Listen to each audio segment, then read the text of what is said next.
sets up the open world. Awesome. It's awesome. And what can you tell us about our main character, Deacon St. John? Like, what was the inspiration behind this character? Well, a few things. He's broken. So you saw from a couple of trailers that we've released that he's lost someone and it's scarred him in a way. And it's like Jeff would like to say, everybody loses people, in these kinds of end of the world scenarios. So what's particular about Deacon though is that he was an ex-member of an outlaw motorcycle club. And therefore, he has a love of the open road. He has a love of motorcycles. Yeah. There's a sense of brotherhood, and you can see that here in these scenes with him and his best friend, Boozer. And so it was that combination that really sort of drew us to this particular character. Right, we're going to continue to learn about him as you're playing the game, correct? About him and his backstory and why he is the way he is.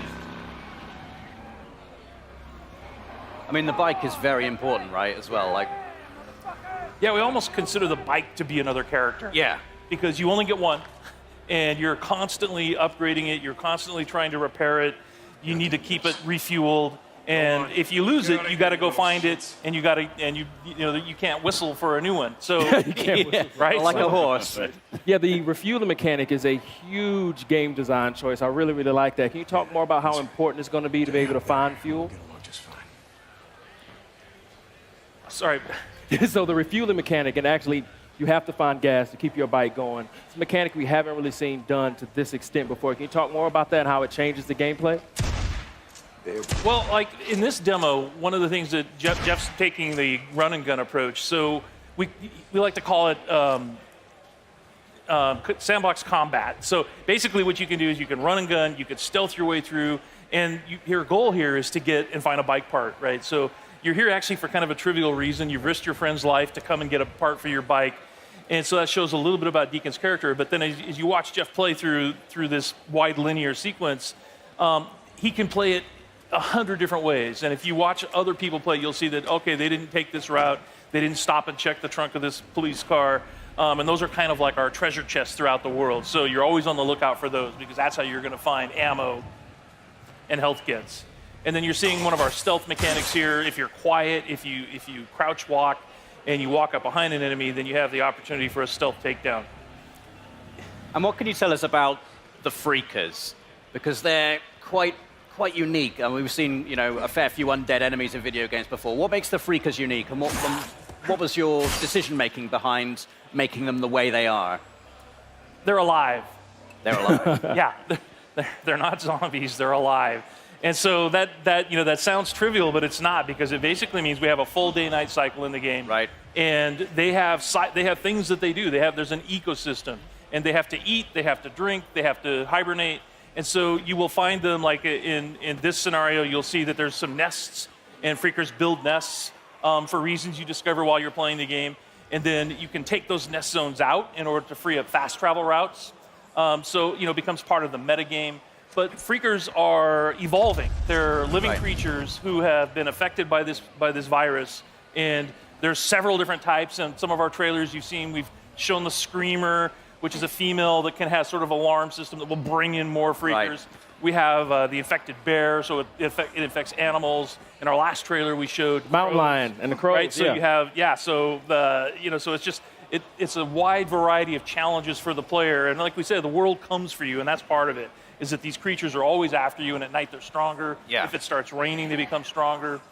But I've seen in previous trailers Deacon actually utilizing the Freakers as a weapon against his enemy as well. So you can actually use them to your advantage as well as the environment itself. Yeah, absolutely. We call it the Freakosystem. So in this scenario, there's not a lot of chance for that, but if he were fighting Marauders or Rippers, then he could find a nearby swarm. It's an open world, so you can just explore. You can find other tools like a swarm or a freaker bear, and you could bring them into an enemy camp and watch the sort of mayhem that happens. I guess you've got to be careful, though. You don't get kind of sucked into it. Yeah. I like this gun, you guys. So you have melee combat and you have gun combat. Can you talk about how you designed and balanced for both? It's like so many different scenarios require the player to determine how they want to play it. Right, so that's why we have like this full set of stealth mechanics. We have a full set of weapons that you can upgrade, and in order to do that, you have to go to the human encampment. So there's survivor encampments in the world, the only places in the world where it's safe. And you have to do jobs and missions with them in order to earn trust. And then once you earn trust, the merchants there will sell you things. Ah, I like that. And then they, it's like, and if you want to upgrade your shotgun, or you want to upgrade, or you want to buy a silencer for it, then you have to have enough trust at that encampment in order to do that. Boozer, you there? I found the part. I'm heading Nope, out got the there. bike part. Rippers! Rippers! No, no, no! Ah! Oh! Ah, shit! He's So not this having is a the, good time. this is the inside of the Crazy Willie's truck stop, and that's one of the other things we wanted to point out is that full open world, but there's a lot of exploration in the game. All of the building interiors are accessible. There's no load times to get in and outside of a building or to go between regions. This is in the Belknap Wilderness, and the whole area is just completely explorable. And then these are the Rippers that I mentioned earlier. So these are one of the cults in the game. Tats are dead symbols of a dead man. Dead symbols of the lost. Get off me! Bitches! Biker man! You must be brought low, biker man. For you are lost, and we are found. Oh yeah, that's gonna hurt.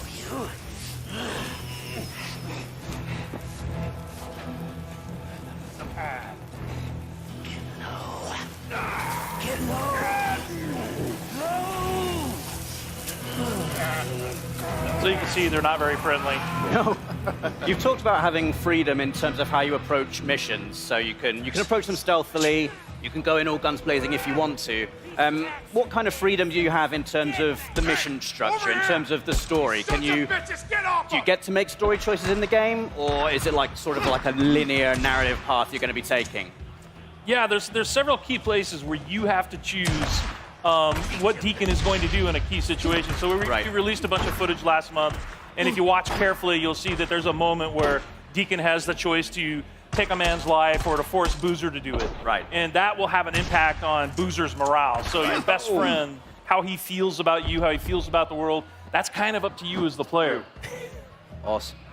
Did you just die? Yeah, he Hey, we died. just wanted to prove that that was our scripted. You're keeping it real. Is that really what just happened? We wanted to prove that it was real.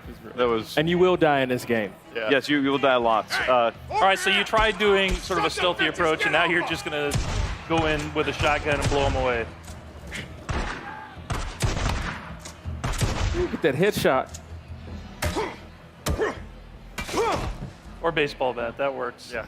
Can you tell us anything about what has happened in the world? Why are we in this post-apocalyptic situation? Like, are you able to reveal like kind of what has happened, what has led to this transition? Yeah, it's one of those things that we really want the player to sort of learn as they go. So there are answers, Right. but you have to explore. There's a, we've introduced this group called NERO, which is our National Emergency Response Organization. They're out in the world. They have these MMUs that you're trying to break into in order to get medical supplies. They're part of the story. And, obviously Deacon has lost somebody. We saw that in a trailer. That's part of the story. And as far as like the pandemic and the hordes that you run into constantly, these all sort of weave together to sort of explain how we got, to this place in this world. Cool. And we're really excited to have players get into the world and just sort of explore and let us know what they think.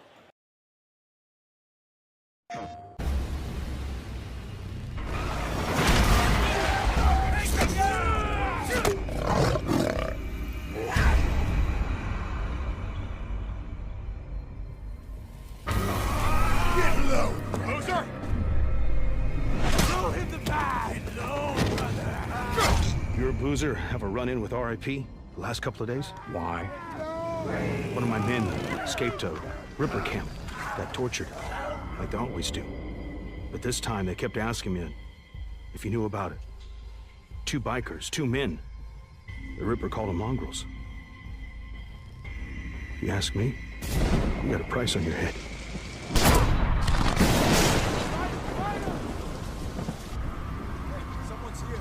You know, same as me.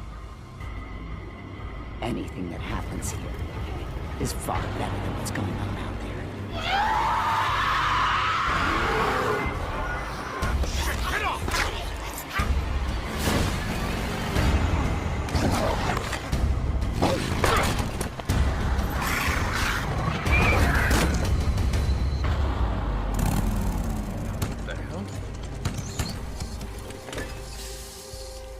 Perfect. Just perfect.